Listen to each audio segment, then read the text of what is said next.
आज महाकुंभ पर ना सिर्फ देश बल्कि पूरी दुनिया को ना दिव्य ज्ञान मिलने जा रहा है। ज्ञान और दिव्य ज्ञान में थोड़ा अंतर होता है। हम कहेंगे दिव्य ज्ञान। महाकुंभ को लेकर अगर आपके मन में जो भी सवाल है, जो हमने आपसे कहा था कि आप हमसे ज़रूर पूछिएगा, तो सवालों की लंबी फहरिस्त हमारे पास में है। और उन्हीं सवालों को देखकर मुझे लगता है कि आज का जो ये पॉडकास्ट जो है हमें जो शुरू करना चाहिए वो इसी सवाल के साथ करना चाहिए कि आज ये आस्तिक जो हैं उन्हें भी शो देखना चाहिए और जो नास्तिक हैं उन्हें भी देखना चाहिए। क्यों? क्योंकि आज आपको सिर्फ ज्ञान नहीं, दिव्य ज्ञान मिलने जा रहा है। और देश के जाने माने, मशहूर, प्रसिद्ध जो खुद दिव्यवाणी से यहाँ पर सराबोर हैं, हमारे साथ मौजूद हैं। और इस वक्त हमारे साथ ही हैं पवन सिन्हा जी, हमारे साथ मौजूद हैं। बहुत बहुत स्वागत है आपका। बहुत धन्यवाद।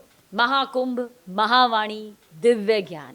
अच्छा, मैंने शुरुआत ही इसी से की है कि ये नास्तिक भी देखें और आस्तिक भी देखें, क्योंकि क्या होता है ना, धर्म को देखकर कई बार लोग कहते हैं अरे इसमें तो धार्मिक बातें होंगी, तो ये हमारे काम की नहीं, हम तो विज्ञान में भरोसा करते हैं, हम तो सिर्फ जी। कर्म में भरोसा करते हैं। हम उन्हें गलत या सही यहाँ नहीं ठहरा रहे हैं, लेकिन क्यों आज ये शो जो है वो आस्तिक भी देखे और नास्तिक भी देखे, क्योंकि बात महाकुंभ की हो रही है। सबसे पहले नास्तिक की बात कर लेते हैं। जी।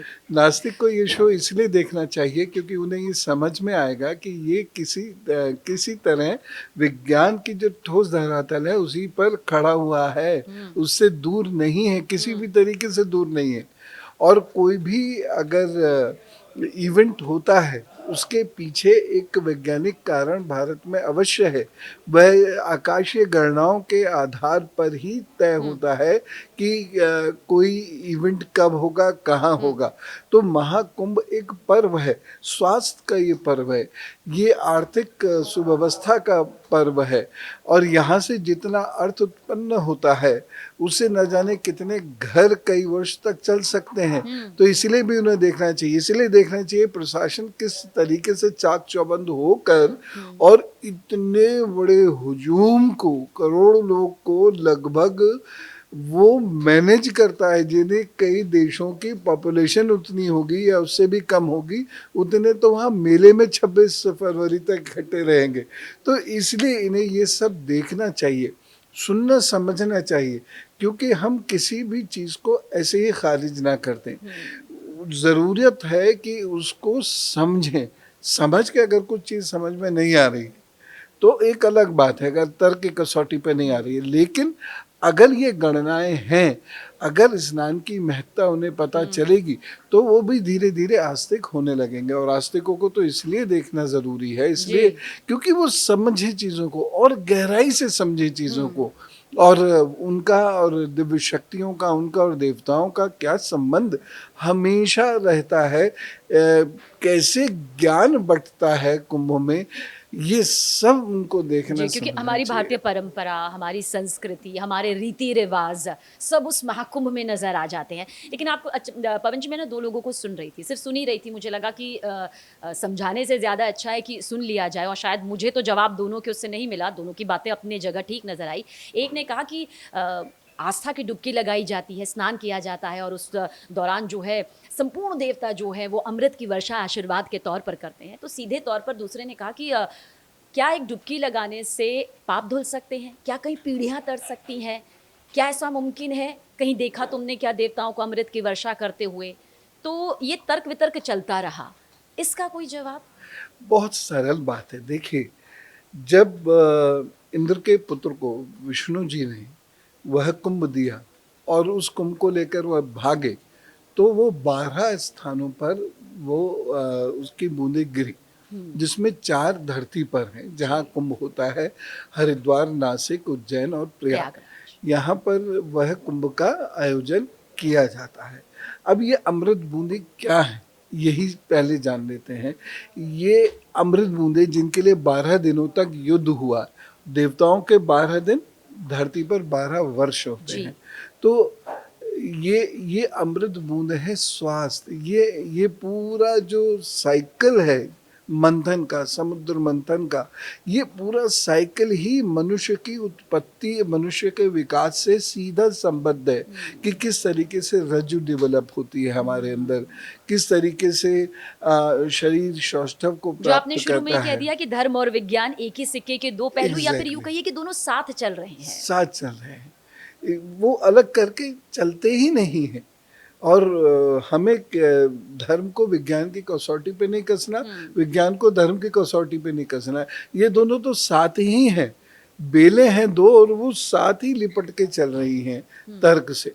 तो यहाँ पर जो मतलब ये है कि किस तरीके से ज्ञान बरस रहा है और किस तरीके से जप हो रहे हैं, तप हो रहे हैं, होम हो रहे हैं, दान हो रहा है। तो इस ज्ञान के सहारे जब हम गंगा जी में जाते हैं और वहाँ निश्चित मंत्र करके कटी स्नान, नाभि तक के पानी में खड़े होकर जब हम जप करते हैं, तप करते हैं, मंत्र जाप जो है या नाम जप जो है, तब फलदायी सिद्ध होता है। तो यहाँ जो कहने का मतलब है वो यही नहीं है कि वो आस्था की डुबकी है।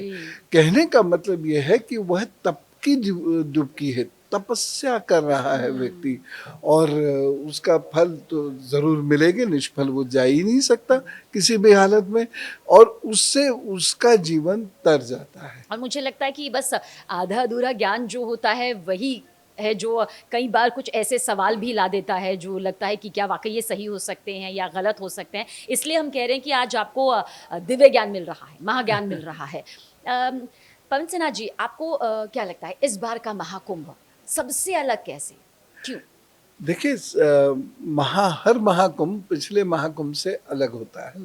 इस बार का महाकुंभ भी पिछले कुंभों से अलग है, लेकिन जो आकाशीय स्थिति में चंद्रमा की जो दो नोड्स हैं, चंद्रमा की दो जो छाया है, राहु और केतु, उनके दुष्प्रभाव को ये दबाने वाला है। तो सूर्य अपने तरीके से होगा, हाँ, मकर में सूर्य जिस वक्त होगा, बृहस्पति की अपनी आकाशीय स्थिति है, तो वह आकाशीय स्थिति के अनुसार ही कुंभ निर्धारित होता है। तो जैसे नासिक जब दोनों सिंह में होंगे तो नासिक में लगेगा, तो सूर्य और बृहस्पति की स्थिति से ही कुंभ तय होता है।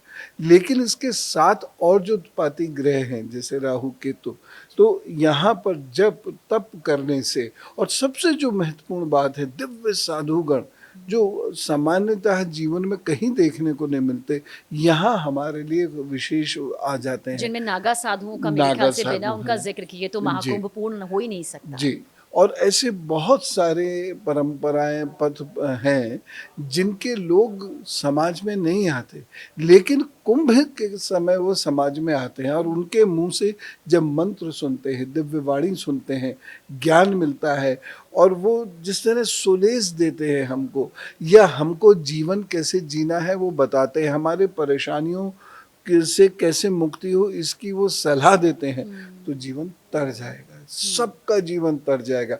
तो वह केवल एक मेला नहीं है, वह ज्ञान का पर्व है, एक ऐसा कुंभ है जिसमें ज्ञान समाहित है। तो ये कुंभ चूंकि राहु केतु 2025 में परेशान कर सकते हैं, तो उनसे बचने के लिए अगर यहाँ मंत्र और जप किए जाए और दान दिया जाए, डुबकी लगाई जाए, ज्ञानियों को सुना जाए, तो लाभ देगा। पवन सिन्हा जी, कहते हैं होनी को कोई टाल नहीं सकता है, लेकिन ऐसे बहुत से चमत्कार हमने देखे हैं, ऐसे बहुत से केस हमने देखे हैं जो कहते हैं कि जब हम किसी धार्मिक स्थल पर जाते हैं तो उसके लौटने के बाद एक सकारात्मकता हम महसूस करते हैं, भले ही वो हो जाता है लेकिन जीवन जो है वो सुचारू रूप से चलता है।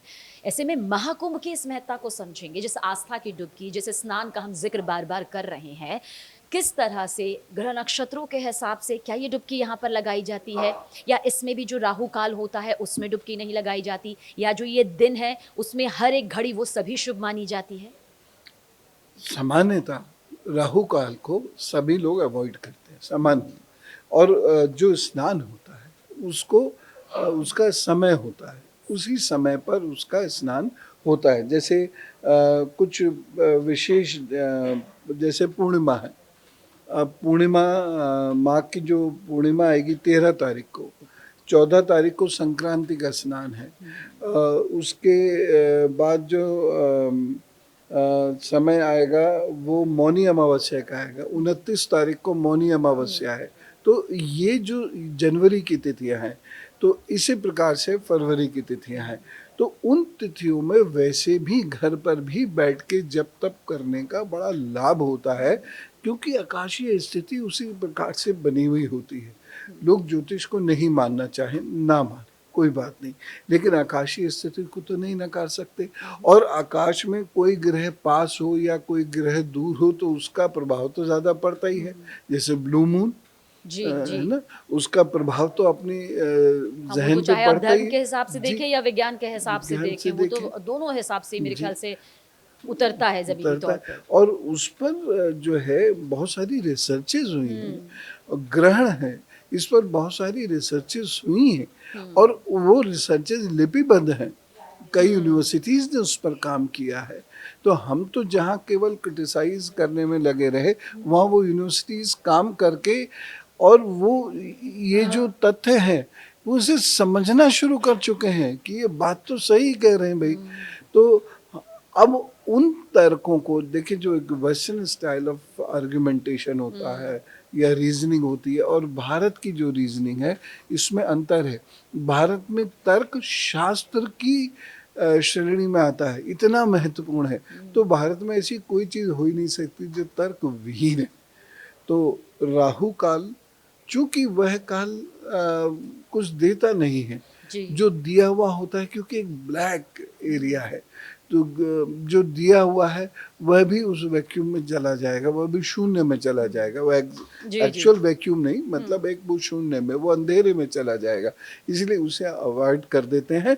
और ऐसे समय में जब सूर्य अपनी छटा बखेरता ही है, बस ऐसे समय में जाकर लोग स्नान करते हैं। और वो समय होता है जिसमें धर्मशास्त्र कहते हैं घर में भी पूजा या घर में भी नाम जप या यज्ञ या तप करना चाहिए। जी। पवन सिन्हा जी, मेरे से बहुत से जानकार हैं जो कहते हैं कि हमारा जन्म ना राहु काल में हुआ है, और जैसे ही उन्हें पता चला कि आपके साथ यहाँ पर बातचीत होगी, तो उन्होंने कहा क्या महाकुंभ में जाकर वहाँ आस्था की डुबकी लगाकर साधु संतों का आशीर्वाद लेकर क्या बदलाव हो सकता है, क्योंकि उनका कहना है कि बहुत से उन्होंने दिखाए हैं, तो उनके हिसाब से कहा जाता है कि क्योंकि राहु काल में जन्म हुआ इसलिए तमाम तरह की दिक्कतों का सामना करना पड़ रहा है, लेकिन 12 साल बाद और महाकुंभ जैसा आपने कहा महज एक मेले के तौर पर ना लिया जाए, तो वो चाहते हैं क्या महाकुंभ में आस्था की डुबकी लगाकर जो राहु काल का बुरा प्रभाव होता है या जिस तरह की कठिनाइयां उनके जीवन में आ रही है, क्या ये भी देवताओं की जो अमृत वर्षा आशीर्वाद के तौर पर होती है टल सकती है? ये क्या मुमकिन हो सकता है? बिल्कुल नहीं भी टलेगी। कर्म बिल्कुल नाश नहीं होते, कर्मों का प्रभाव कम जरूर हो जाता है, और वो इतना कम हो जाता है कि मनुष्य फिर अपने संघर्ष से आसानी से बाहर आ सकता है। यह संघर्ष के साथ साथ उसे अचीवमेंट्स भी होते रहेंगे, और उसका जीवन सुचारू रूप से चलना शुरू हो पर जाएगा। असर होगा उसका। असर डेफिनेटली होगा।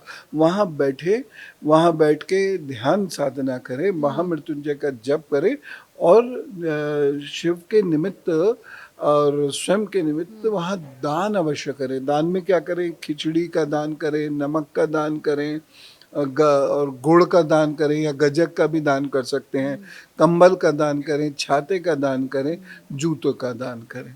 तो ये दान किसी मजदूर को या किसी भी निर्धन व्यक्ति को वह दें, और देखें बिल्कुल प्रभाव होगा। देखिए, बहुत आपने दान का जबरदस्त। ज़िक्र पवन जी जैसा किया है, तो कई बार हम देखते हैं कई लोग बहुत मंत्रों का उच्चारण करते हैं, पूजा पाठ करते हैं, हवन पूजन करते हैं, लेकिन दान से दूर रहते हैं। तो ऐसे में महाकुंभ जाकर दान का जो आप विशेष महत्व बता रहे हैं, कितना ज़रूरी है कि अपनी ज़िंदगी में, क्योंकि कहा जाता है कि आप जो कमाई कर रहे हैं उसका कम से कम 1/3 हिस्सा दान यहाँ पर होना चाहिए, और दान भी कई तरह के होते हैं। आप पितरों को दान करते हैं, आप ऋषि मुनियों को दान करते हैं, आप ज़रूरतमंदों को दान करते हैं, तो क्या इसकी कैटेगरी भी वहाँ पर देखनी ज़रूरी है? नहीं, इसके नहीं है, जहाँ इच्छा हो जाए वहाँ दान करना चाहिए। जी। देखिए, हमें अपनी आय का, श्रम का, बुद्धि का 10-10% हिस्सा समाज के कार्यों में लगाना है, और जब वो लग रहा है तो उसी को तो हम दान कह रहे हैं। तो दान का हम केवल निमित्त मात्र हैं, हम ट्रस्टी ऑफ मनी है, हमारा पैसा कुछ नहीं है।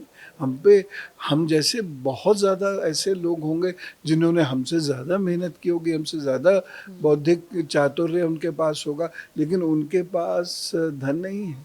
तो हमारे पास जो धन आया है, ये या हमारे जो बाप दादा लोग संचित करके छोड़ के गए हैं, ये धन हमारा नहीं है। हम निमित्त मात्र हैं, हम एक मीडियम हैं। तो हमें क्या करना है कि उस धन का 10% हिस्सा तो हमें समाज के कार्यों के लिए दे देना चाहिए, और कुंभ से बढ़िया कोई समय है ही नहीं। तो अब ये व्यक्ति की इच्छा है कि वह किसी मंदिर के निर्माण में दे, वह साधु संतों को दे, वह चिकित्सीय सलाह सहायता के निमित्त किसी गरीब जन को दे, वो किसी भी तरीके से कर सकते हैं। अच्छा, बहुत सारे लोग न्यूज़ रूम में भी हमारी बातचीत हो रही थी, तो किसी ने कहा कि मैं बहुत ज़्यादा धर्म में मतलब इतना ही विश्वास रखता हूँ कि मुझे मेरे कर्म के हिसाब से कर्म फल यहाँ पर मिले। अगर मैं बिना किसी विश्वास के भी महाकुंभ में जाता हूँ, तो क्या मुझे फिर भी फल मिलेगा? क्या वहाँ पर, क्योंकि कहते हैं कि धार्मिक स्थलों पर आप खुद नहीं जाते बल्कि ईश्वरीय शक्ति का बुलावा आपके पास में आता है। तो ये उनका सवाल यहाँ पर मैं ले रही हूँ। मैंने कहा ये भी मैं ज़रूर पूछूंगी। उन्होंने कहा देखिए मेरी आस्था है, लेकिन मैं कर्म में ज़्यादा विश्वास करता हूँ और मुझे लगता है कि अगर आप अडिग होकर अपना कर्म करते हैं तो उसका फल तो यहाँ पर मिलना ही मिलना है। ऐसे में क्या कुंभ में जाकर अगर वो बेमन भी आस्था की डुबकी लगाते हैं तो क्या वो भी फल मिलता है? देखिए, हमारा जो धर्म है वो कर्म पर ही आधारित है, और कर्म के फल ही हमें इस जन्म में मिलते बहुत हैं। ध्यान से सुनिएगा, पवन सिन्हा जी को जवाब आपको मिल जाएगा जी। तो कर्म के ही फल मिलते हैं। जिसे हम भाग्य कहते हैं वो कर्म के सुफल हैं, जिसे हम दुर्भाग्य कहते हैं वह कर्म के दुष्फल हैं। और ये सारे फल पूर्व जन्म में ही मिले ऐसा भी नहीं है, ज्यादातर पूर्व जन्म में मिलते हैं, लेकिन बहुत सारे कर्म क्रियामाण से मिलते हैं। क्रियामाण का अर्थ यानी जो हम कर्म अभी कर रहे हैं, इसके फलस्वरूप भी हमको बहुत सारा मतलब पॉजिटिविटी या नेगेटिविटी मिलती है, बहुत सारे पुण्य हम या पाप हम कमाते हैं। तो एक बात तो ये हो गई कि कर्म के बिना कुछ भी नहीं होगा। दूसरी चीज, मन नहीं है फिर भी वहां जा रहे हैं, मैं उन्हें निमंत्रण दे रहा हूँ, जाइए, जरूर जाइए, कोई भाव मत पालिए, ऐसे घूमने चले जाइए। एक बार वहां पहुंच गए अगर आप, और आपने बस सिर्फ चीजों को ऑब्जर्व करना शुरू किया, भाव अपने आप उमड़ आएंगे। तो सुन लीजिएगा, एक बार ज़रूर जाइएगा। और इस जाने के साथ साथ मुझे लगता है वातावरण का भी बहुत असर होता है। और हम बार बार कह रहे हैं इसे सिर्फ मेला ना कहा जाए, महामेला लगा है, महाकुंभ है, तभी शायद वो जो 12 दिन, हम नहीं कहते कि असुर और देवताओं के बीच में युद्ध चला, इसलिए हम दिव्य दिन कहते हैं कि जो 12 दिन चला, जो 12 वर्षों के हिसाब से फिर 144 वर्ष, अब तो ये स्वर्ग वाला कुंभ बन रहा है मेरे ख्याल से। जी। देखिए, होता क्या है कि हर मनुष्य का जीवन एक मंथन से गुजरता है, और सही कहा आपने, मंथन सबकी जिंदगी में, सबके जीवन में आता है। और मंथन के जो परिणाम होते हैं वो अच्छे ही होते हैं, बशर्ते मनुष्य उसे महसूस करे और फिर उस मार्ग पर चल दे, वही सन्मार्ग हो जाता है। उसी में, चाहे वो जॉब के सेंस में ले लीजिए, पढ़ाई के सेंस में ले लीजिए, जीवन में और बहुत सारी घटनाएं होती हैं उस सेंस में ले लीजिए, लेकिन वो एक बार चर्निंग होती है और उस वक्त कष्ट होता है। उसमें से विष भी निकलेगा, अमृत भी निकलेगा। बिल्कुल, ये वही समुद्र मंथन, यही जीवन का सार, जैसे अगर हम धर्म या कर्म दोनों के हिसाब से देखें, बिल्कुल सही, बिल्कुल सही। और उस वक्त में जो उस दर्द को सह लेता है, धैर्य बना के रखता है, और ये सोचता है कि विजय होगी, विजय होगी, और मनोबल बनाकर वह इस चर्निंग के पीरियड से जब वो निकल के आता है तो बहुत बेहतर स्थिति में आता है। अच्छा, कई बार हम ये कहते हैं कि ये हमारे इस जन्म के तो नहीं, लेकिन हो सकता है पूर्व जन्मों का कोई फल हो, क्या ये भी होता है? ये सवाल इसलिए क्योंकि अब महाकुंभ है। कई बार क्या होता है, अचानक से भी बहुत सारे लोग होते हैं जो चल पड़ते हैं कि चलो कुंभ चलते हैं, टिकट बुक करवा लेते हैं, देखकर भी आ जाते हैं। और कई लोग सालों सालों से सोच रहे होते हैं कि अब जाएंगे, लेकिन ना अर्ध कुंभ, ना कुंभ, ना पूर्ण कुंभ, महाकुंभ उनके दर्शन हो पाते हैं। तो फिर जो अचानक से चले जाते हैं, क्या कुछ पूर्व जन्मों का उनसे कोई कनेक्शन होता है जिसमें उन्होंने इतनी धार्मिक आस्था रखी हो, या कुछ अधूरा रह गया हो जो वहाँ जाकर पूरा हो जाता है? हर अच्छी जगह जाने के लिए सुकर्म चाहिए ही चाहिए। आप सेमिनार में नहीं जा पाएंगे, ऐसी सेमिनार जिसमें आप अटेंड करने पर नौकरी में आपको बहुत ग्रोथ मिलेगी, लेकिन आप नहीं जा पा रहे, भाव नहीं हो पा रहा, कोशिश भी नहीं हो पा रही, जो कोशिश हो रही है वो निष्फल जा रही है। तो हर अच्छी जगह जाने में, हर अच्छे व्यक्ति से मिलने में, हर अच्छे पर्व में शामिल होने के लिए ये सुकर्म ही है जो हमको वहाँ ले जाते हैं। ये हमारे जीजी विश्वा है, जो जबरदस्त इच्छा है जो हमको वहाँ लेके जाती है, अन्यथा नहीं जा सकते। जब तक बुलावा ना आए तब तक नहीं जाया हाँ, जा उसी को सकता हम है। कहते हैं कि बुलावा आ गया। जो असल में वो है हमारे भीतर की आवाज होती है, और हमारे भीतर की ऐसी प्रचंड इच्छा होती है, बलवती इच्छा होती है कि नहीं, ये तो हमें करना ही करना है, तो व्यक्ति अपने टहलता हुआ पहुंच जाता है। फिर महाकुंभ जाकर साधु संतों का आशीर्वाद लेना, साधु संतों के दर्शन करना, साधु संतों की जो वो परंपरा है, जो उनकी अडिग कठिन तपस्या के जरिए सामने आती है, उसे अपनी आंखों से जीता हुआ देखना, आपको लगता है कि ये महाकुंभ की एक अलग ही शान है, एक अलग ही दिव्य तस्वीर है? बिल्कुल, मैंने ऐसे साधु बहुत देखे हैं। मुझे ये सौभाग्य प्राप्त हुआ है ऐसे साधुओं से मिलने का, उन्हें देखने का। और एक दो बार मुझे एक चैनल की तरफ से मैंने कुंभ कवर भी किया, तो वहाँ भी मुझे ऐसे बहुत सारे लोग मिले। वो तपस्या कर रहे, आग पे खड़े होकर तपस्या कर रहे। अब एक सामान्य बुद्धि का व्यक्ति सोचेगा क्यों खड़े हैं भाई आग पे, अच्छे खासे बैठे। और उनके रहन सहन को देखिए, आगे से सब खुला हुआ है, कोई पर्दा वगैरह नहीं है, एक छोटी सी छोलदारी है, और उसमें वो अपना आसन बिछा के वहीं लेटे रहते हैं, सोते रहते हैं, अपनी बूटी का भक्षण करते हैं और आनंद के साथ रहते हैं। तो ये विचित्र जीवन है उनका ये, और इस जीवन को अप्रिशिएट करना पड़ेगा अगर आप उसकी बारीकी को समझ ले जाए, तो ये बहुत ज़रूरी है। और शाही स्नान, सॉरी। जी, शाही स्नान मतलब हर किसी की अगर वाणी में देखा जाए तो यही आता है, यार शाही स्नान के बारे में हमें जानकारी मिल जाए। क्यों शाही स्नान? देखिए, वर्ड शाही तो ये बाद में आया। जी, अच्छा। हाँ, ये वर्ड शाही तो मुगल समय का हाँ है। जी, हाँ जी। पेशवाई है, शाही जी, है जी, ये। जी। लेकिन उससे पहले विशेष स्नान होता था, विशेष स्नान। और चूंकि धर्म क्षेत्र में पहला अधिकार साधु का है, जी, साधु में उनके पद के अनुसार शंकराचार्य है, महामंडलेश्वर है, मंडलेश्वर हैं, और किस अखाड़े की, दशनामी अखाड़ा है तो किस अखाड़े की अगुवाई रहेगी, जिसे हम पेशवाई जी, बोलते जी। हैं, तो किस अखाड़े की अगुवाई रहेगी, और उस अगुवाई में बाकी लोग कैसे कैसे शामिल होंगे, सबके रथ घोड़े आदि कैसे जाएंगे, ये समझना जरूरी है। क्योंकि ये जो साधु हैं ये साधारण लोग नहीं हैं, ये महावीर लोग हैं। ऐसे वीर लोग हैं जिनको मराठाओं ने भी प्रणाम किया उनकी वीरता देख के। वो घोड़े पर चलने वाले लोग हैं, तलवार से न जाने कितने शत्रुओं को के सिर उड़ा दें, उस प्रकार के लोग हैं। और वहीं जब ज्ञान चर्चा आती है तो ज्ञान आपको दे सकते हैं। जब कर्म करना होता है तो वो आश्रम में अपने या अखाड़ों में वह माली का काम करते मिल जाएंगे, वह वहाँ पर पानी देते हुए मिल जाएंगे। मतलब अपने जीवन का हर किरदार वो बखूबी हर निभा रहे हैं। किरदार, तो ये अद्भुत लोग हैं। और उसके बाद ध्यान साधना इस प्रकार की होती है उनकी, क्योंकि उनके मन में किसी के लिए कोई विष नहीं है, कोई मैल नहीं है, सो अमृत ही अमृत से नहाए हुए मानो लोग हैं ये। तो इनके पास जाकर, और ये अगर आंख भर के देख लें या कभी आपके सिर पे हाथ रख के आशीर्वाद दे दें, व्यक्ति का जीवन परिवर्तित हो जाए।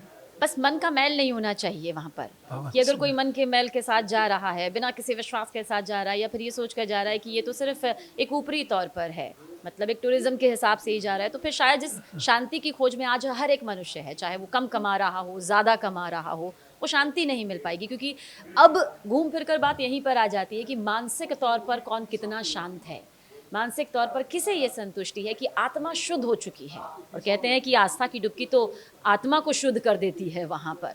और आत्मा को शुद्ध करने के लिए सबसे पहले मन के मैल को निकालना होगा। मतलब कुछ तो विश्वास का यहाँ पर परसेंटेज होना ही चाहिए। बिल्कुल। आंखों में अगर अंधविश्वास की पट्टी होगी या विश्वास ना होने की पट्टी होगी तो फिर शायद वो महाकुंभ उनको वो दिव्य महाकुंभ नजर नहीं आता। नहीं आएगा। हम एक डॉक्टर के पास जाते हैं, अपना शरीर उसे सौंप देते हैं, विश्वास के साथ। विश्वास।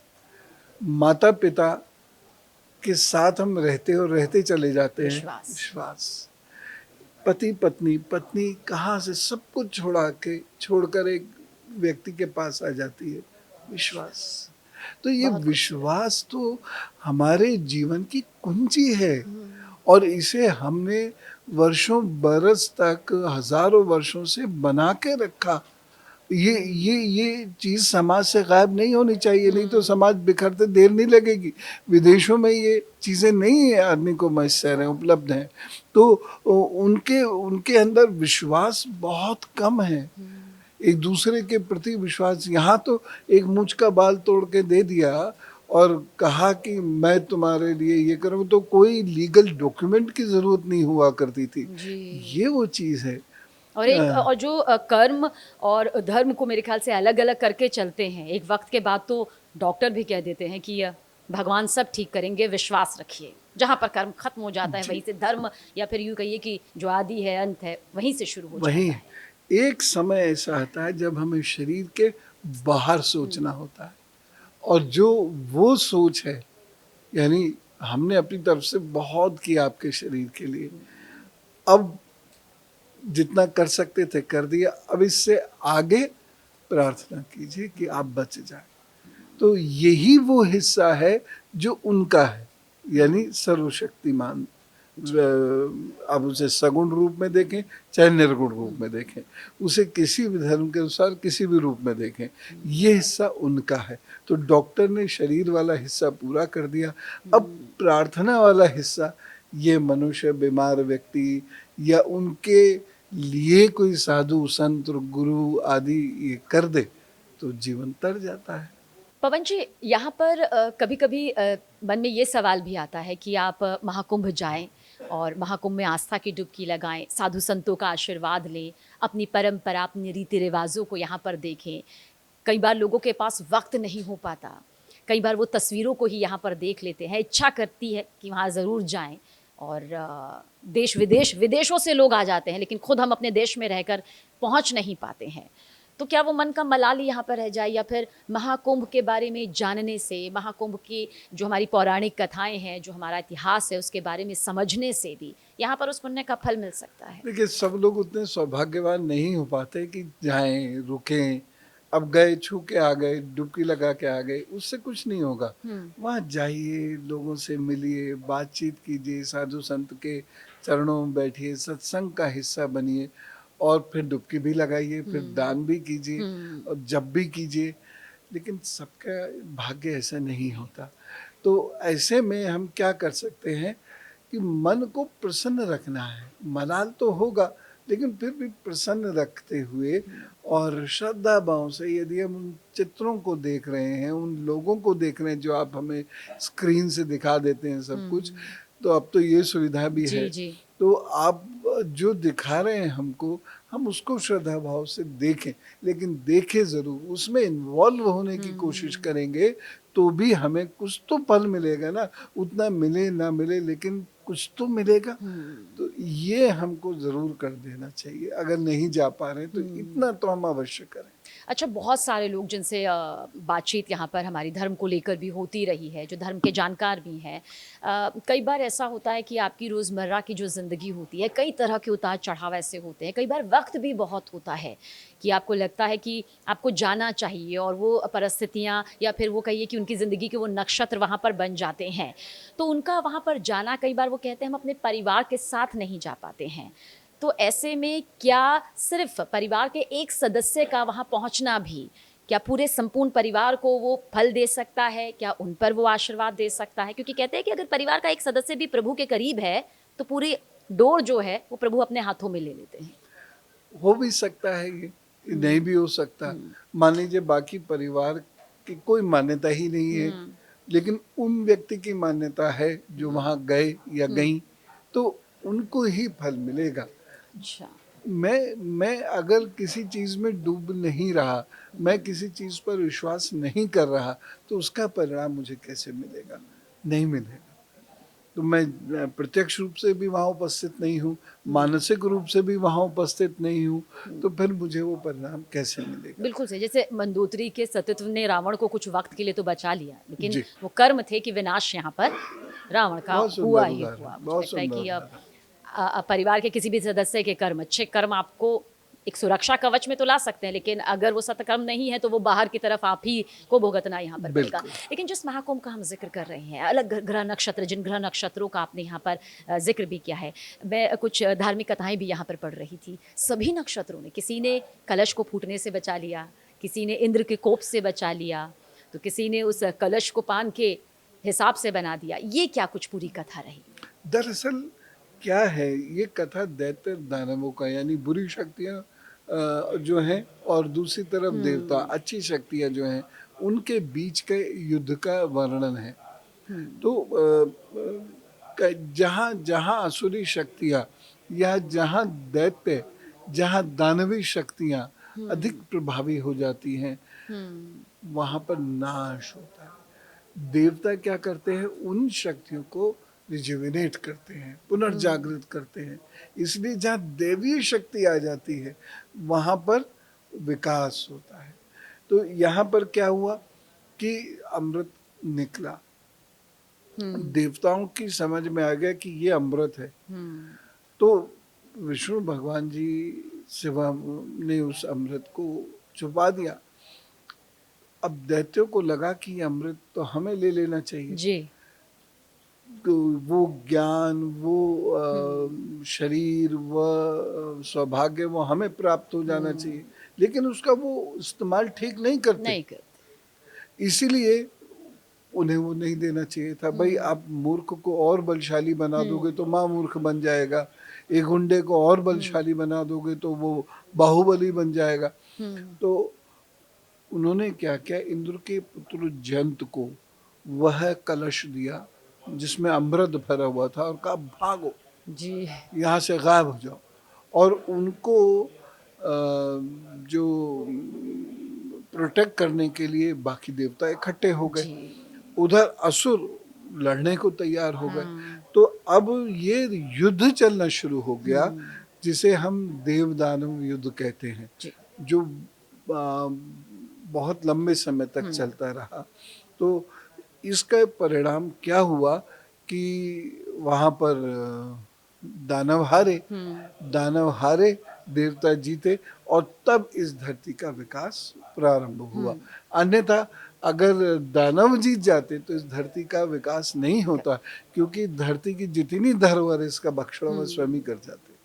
आपने सकारात्मक और नकारात्मक एनर्जी की यहाँ पर बात करी, तो महाकुंभ से जुड़ा ही, क्योंकि महाकुंभ अब शुरू हो रहा है, तो ऐसे में इसी पर बातचीत यहाँ पर हो रही थी। तो किसी ने कहा कि भाई मुझे ऐसा लगता है जैसे कि कुछ है नकारात्मकता मेरे आसपास, जिससे मुझे बहुत बुरे सपने आते हैं, मुझे हर वक्त एक घबराहट होती है, डर लगता है, जबकि मैं अपनी जो दिनचर्या हूँ वो बहुत ही धार्मिक तौर पर यहाँ पर पूरी करता हूँ, निभाता हूँ। डॉक्टर कहते हैं कुछ शारीरिक कमी है, रिपोर्ट बिल्कुल ठीक आ जाती है, कुछ चीज़ें तो ऊपर नीचे होती हैं। ऐसे में मैं खुद सुन रही थी उन्हें, उन्होंने कहा कि महाकुंभ लगने वाला है, आप एक बार बस वहाँ जाइए और बिल्कुल सच्चे मन से आप डुबकी लगाइए, आप स्नान करिए, साधु संतों के आशीर्वाद लीजिए, और जैसा कि आपने जो दान पुण्य का जिक्र किया उसका भी जिक्र वो करते नजर आए। मतलब ये पता चल रहा था कि दोनों को विश्वास है इस बात पर कि अगर महाकुंभ में वो जाते हैं तो उसका फल यहाँ पर मिलता है। तो क्या यकीनन ये मुमकिन है कि वो जो सालों से बुरे सपने आ रहे हैं, जो नकारात्मकता महसूस होती है, वो सकारात्मकता में बदल जाए? ये क्या बिल्कुल, वाकई मुमकिन होता है? बिल्कुल ये मुमकिन है। वहाँ जाएं, और सकारात्मक विश्वास वही सकारात्मकता है। विश्वास बेवकूफ़ी नहीं है, आस्था वही सकारात्मकता, आस्था अंधविश्वास नहीं है। तो उस विश्वास को साथ भी ले आए। ये नहीं कि वो वहाँ तो सब अच्छा अच्छा लगा, वापस लौट के आए तो फिर डर लगने लगा। नहीं, उस विश्वास को साथ ले आइए कि जो होगा अच्छा ही होगा, और हम जिस स्थान, दिव्य स्थान से जो होकर आए हैं, ये दिव्यता हमारे साथ रहेगी, तो वो निश्चित रूप से अच्छा होगा। मतलब किसी तरह का कोई डाउट यहाँ पर नहीं होना चाहिए मन में कि अब मैं लौटूंगा तो पता हाँ। नहीं होगा या नहीं होगा। हाँ, बस मैं जीतूंगा, मैं जीत गया, ये भाव अगर किसी के अंदर है तो वो आखिर समय तक लड़ता है। जीतता वही है जो आखिर समय तक लड़ता है। कहते हैं ना, गिरते हैं शह सवारी मैदान जंग में, जी। वो तिफल क्या करेंगे जो घुटनों के बल चला करते हैं। घुटनों पर मनुष्य को कभी नहीं बैठना है, तो वह घोड़े पर सवार रहे और ये उसके अंदर जिजीविषा होनी चाहिए कि मैं जीतूंगा, तो वो जीतेगा। जी, ये रामायण और महाभारत से भी महाकुंभ का संबंध है क्या किसी तरह से? कहते हैं राम ने जब शायद वनवास में थे उन्होंने डुबकी लगाई थी, या महाभारत का जो काल उसमें भी पांडवों ने लगाई थी। इसका क्या यहाँ पर, इसकी कथा क्या कहती है? महाकुंभ में तो ये वर्णन नहीं नहीं आता। आता। महाकुंभ की जो कथाएं हैं, महाकुंभ का पुनर्स्थापना जो शुरू होती है हाँ जी। वो हर्षवर्धन के समय से देखने को मिलती है। और परादि काल में जो महाकुंभ की बात कही गई है वह श्री कृष्ण के समय में भी नहीं है, वो कौटिल्य के समय, जाबाल, श्वेत केतु आदि किसी के समय नहीं है। इसका पुनर्जागरण जब होता है वो हर्षवर्धन के समय में होता और है। ये बात मुझे लगता है मनोज सिन्हा जी बहुत ज़रूरी हो जाती है, क्योंकि इस वक्त ना लोग धर्म के नाम पर बहुत कुछ अलग अलग अपनी कहानियां भी बना रहे हैं, पवन जिन पर सिंह। पवन सिन्हा जी, मुझे लगता है कि जब आप वो कहानियां बना देते हैं तो सबसे बड़ी दिक्कत ये आती है कि जो सुन रहा है वो उस पर विश्वास कर बैठता है कि भाई पौराणिक कथाओं के नाम पर ऐसा होता है। जैसे मैंने ये सवाल पूछा, बहुत लोगों ने बताया, बहुत पढ़ा, तो क्या ये भी सोच समझ कर थोड़ा सा समझना चाहिए कि अगर आप महाकुंभ जा रहे हैं तो पहले उसे समझिए, उसकी महत्ता को भी समझिए। आप वहाँ जा रहे हैं तो शायद उस दिव्य वातावरण को और ज़्यादा अपने अंदर समाहित कर पाएंगे। वो जो कलश है अमृत का, उसका अर्थ क्या है? वो जो दैत्य हैं उनका अर्थ क्या है? जो जयंत के आगे गरुण लिखा होता है उसका अर्थ क्या है? तो ये सारी चीजें समझने की आवश्यकता तो है। जब तक हम समझेंगे नहीं उन चीजों को, हमारा विश्वास ही नहीं होगा। और वैसे हम चिप एज के लोग हैं तो हम आसानी से किसी चीज पर विश्वास नहीं कर सकते। वेस्टर्न एजुकेशन जो है हमारे सर पर भारी है, तो हमें वो, चूंकि वो खुद नहीं जानते इसलिए वो हमको भी कहते हैं जो तुम जानते हो बेकार है। तो हम उस पर विश्वास करने लगे, 200 वर्ष लगातार वो ये कहते रहे, तो धीरे धीरे हमें विश्वास होने लगा। लेकिन अगर हम उन कथाओं के जिस्ट को पढ़ें, उन कथाओं के आधार को पढ़ें, उन कथाओं में जो वर्णित है वो क्यों वर्णित है, उसका हमारी जिंदगी में या आज के युग में अर्थ क्या निकलता है, क्योंकि ये काव्यात्मक शैली में लिखी हुई चीजें हैं। कहीं के अतिशोक्ति अलंकार भी आता है। तो इस सब का अर्थ क्या है, कैसे हम उसे सिंप्लीफाई करके और ये देख सकते हैं कि वो हमारे जीवन में है। जैसे ये समझना शुरू करेंगे तो हम पूरे पुराण को समझना शुरू कर देंगे। नहीं तो ये सिर्फ कथाएं हैं, उनको चमत्कार में हम उनके चले जाएंगे और वही चमत्कार मेरे जीवन में हो जाए ये अपेक्षा करते रहेंगे, जबकि वो होगा नहीं, चमत्कार होगा भी नहीं। तो हमें उसके अर्थ को समझ के और फिर उस अनुसार अपने कर्मों में परिवर्तन करना चाहिए, जिससे कि हम निश्चित होकर इस दुनिया में विजयी रूप से जीवें और विजयी रहें। और जो लोग सिर्फ रील्स बनाने के मकसद से, लाइक्स पाने के या कमेंट के मकसद से, जो आज के युवाओं में खास तौर से देखा जा रहा है, हम ये नहीं कहते, हम उनके खिलाफ बिल्कुल नहीं है। आप जाइए, कैमरे में कैद कर कर कई बार क्या होता है, चीज़ें 10 और लोगों तक भी पहुंचती है, मालूम चलता है। पर जैसे सिक्के के हम कह रहे दो पहलू होते हैं, तो सिर्फ रील्स बनाने के लिए वहाँ जाने वालों को लिए कुछ खास संदेश? ये बहुत अच्छा प्रश्न है।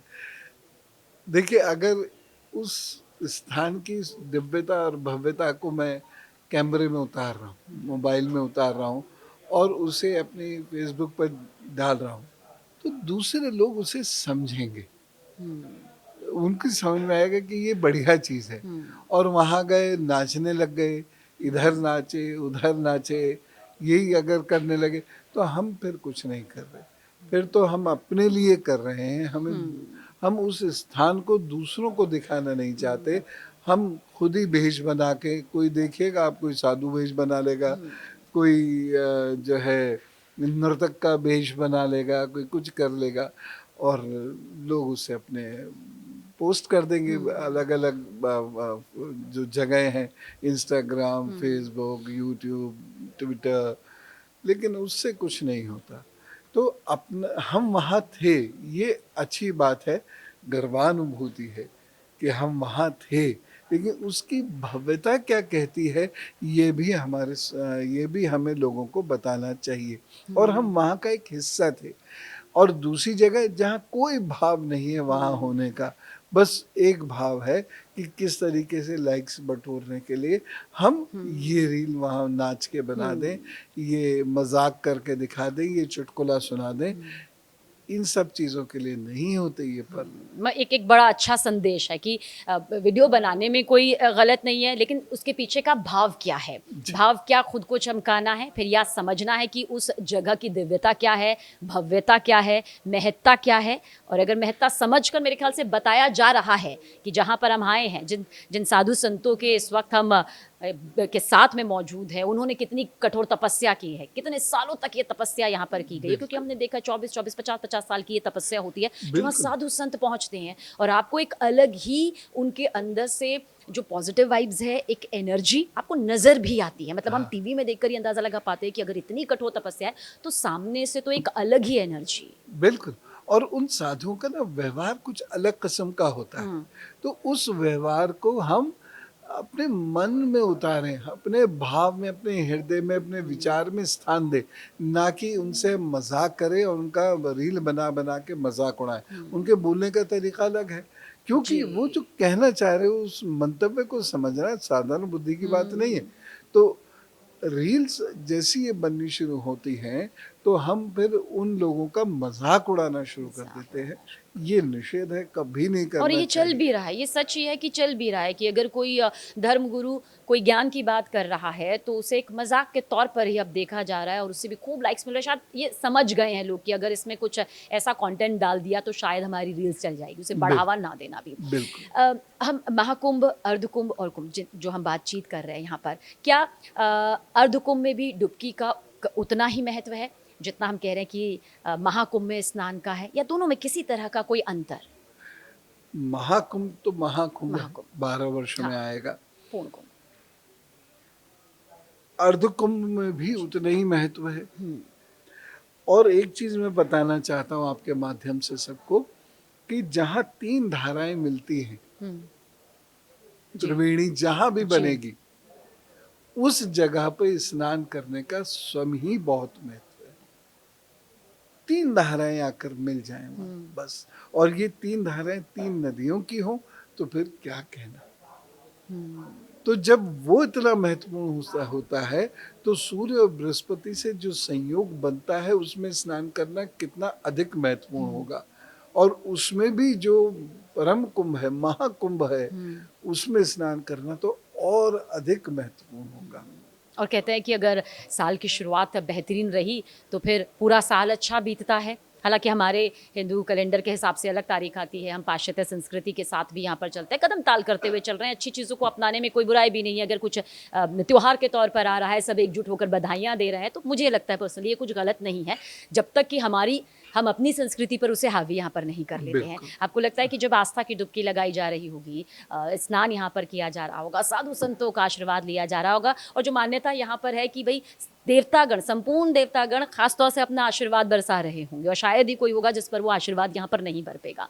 आपको लगता है कि उस पल मन में क्या विचार होना चाहिए? क्योंकि कई बार लोग मन के विचार को काबू में नहीं कर पाते हैं। तो महाकुंभ में अगर पहुंचने का सौभाग्य मिल गया, उस दौरान क्या विचार रखें? एकाग्रता, मानसिक शांति, सुविचार, पुण्य विचार, यही होने चाहिए। अगर हम महाकुंभ में जाकर भी सुविचार नहीं रखते, पुण्य की तरफ नहीं जाते, एकाग्रता नहीं रह पाती, मार्ग से भटक जाते हैं, तो फिर उसका कोई और लाभ नहीं मिलेगा। तो इसलिए सुविचार हो और एकाग्र चित्त हो, भाव के साथ, आनंद के साथ वो वहाँ पर जाएं। अब बहुत सारे लोग क्या है, जाएंगे मीन मेख निकालना शुरू करेंगे, बहुत सारे लोग जाएंगे उनके मन में अनर्गल विचार चले आते हैं। ये सब नहीं होना चाहिए। मनुष्य परम तप तपी मनुष्य होना चाहिए वहाँ, और उसी की तरह एक साधु भाव उसके अंदर हो, उसी तरीके से जाएगा जब वो कुंभ में, तभी लाभ होगा उसको। बस आखिरी सवाल यही है कि करोड़ों दर्शकों के लिए, जिसमें हम कह रहे हैं आस्तिक भी है, नास्तिक भी है, जो धर्म को मानते हैं, जो धर्म को नहीं मानते हैं, जो महाकुंभ की दिव्यता को जानते हैं या नहीं जानते हैं, उनके लिए कुछ खास संदेश जो आप देना चाहें कि ये महाकुंभ है, समझ लीजिए, फिर दोबारा से ये पल आएगा, लेकिन फिर वही लंबा इंतजार। देखिए, वहाँ पर जाएं, महामृत्युंजय का जप अवश्य करें। एक माला कर पाएँ तो 100 माला कर पाएँ तो 1100 माला कर पाएँ तो जो भी हो, जप अवश्य करें और तप करें, सत्संग में बैठे और दान अवश्य करें। उसके बाद जब वो स्नान करेंगे तो फिर उसका फल जो उन्हें प्राप्त होगा वो अद्भुत ही होगा। ये बात मैं दावे से कहता हूँ कि इस प्रकार से किया गया स्नान जीवन को तारने वाला सिद्ध होगा। बहुत बहुत शुक्रिया हमसे बातचीत करने के लिए आपका, पवन सिन्हा जी, और महाकुंभ की इस दिव्यता को, भव्यता को बताने के लिए। मुझे लगता है कि इसको देखने के बाद शायद ही कोई होगा जो महाकुंभ की इस भव्यता और दिव्यता से अनजान यहाँ पर रहा होगा। आपका बहुत भी धन्यवाद, बहुत बहुत धन्यवाद, धन्यवाद। आपका बहुत धन्यवाद।